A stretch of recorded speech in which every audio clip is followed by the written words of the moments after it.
Deep in our evolutionary code, the human brain maintains an ancient alarm system. We are biologically wired to react to the shapes and movements of apex predators before our conscious minds even have time to process them. And nothing triggers that ancient alarm quite like what moved into the shadows of one rural farmer's storehouse. When we see bright warning bands of red and yellow, a flared hood, and the unmistakable silhouette of a venomous strike, our instincts scream. We don't wait for data. We rely on those visual markers to automatically categorize the animal as a lethal threat. This creates a constant tension between trusting our ancient survival programming and the slower, more difficult work of observing objective reality. On Ramu's farm, life was dictated by routine and quiet labor. The sudden presence of a massive serpent coiled mere yards from his family's daily path shattered that peace. The local villagers reacted exactly as biology dictates. Panic set in immediately, followed by urgent demands to hunt the creature down and kill it before someone ended up dead. Ramu weighed the situation differently. He spent days watching the creature. He noticed it never advanced on his family, never struck, and stayed largely entirely out of the way. He refused to let the assumed threat of those fangs outweigh the reality of his own observations. The animal had caused exactly zero harm. By demanding actual evidence over assumed malice, Ramu found himself entirely alone. His neighbors ostracized him, convinced he was recklessly gambling with his family's lives.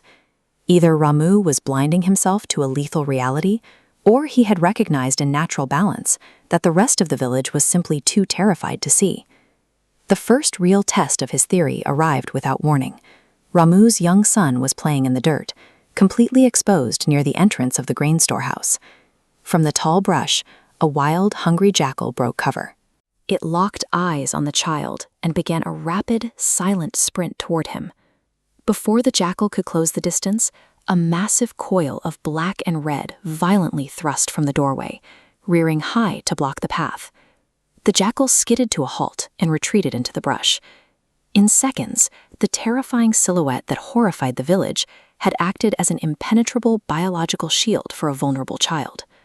Weeks later, a completely different kind of predator targeted the farm.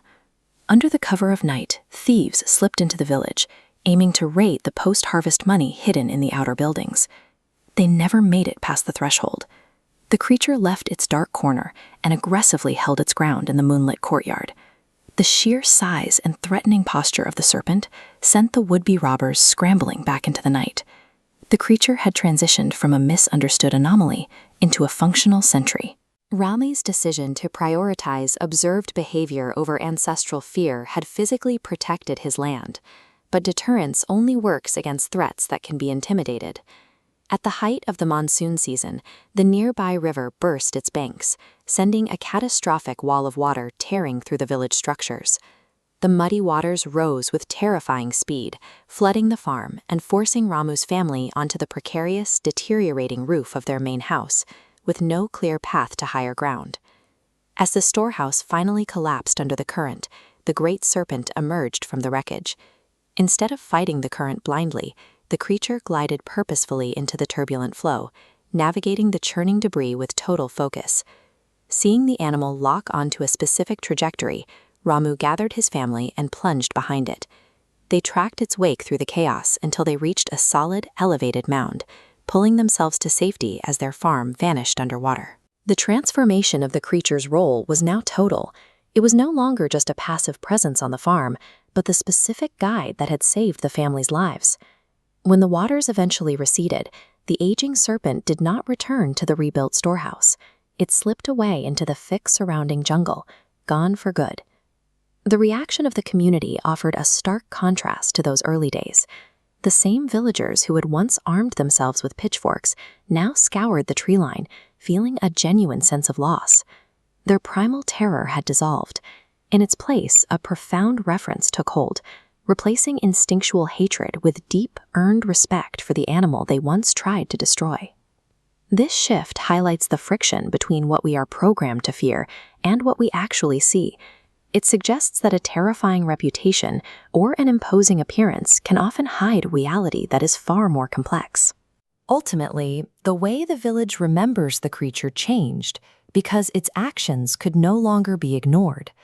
True character and identity are never proven by the fangs we bear, but strictly by the actions we take.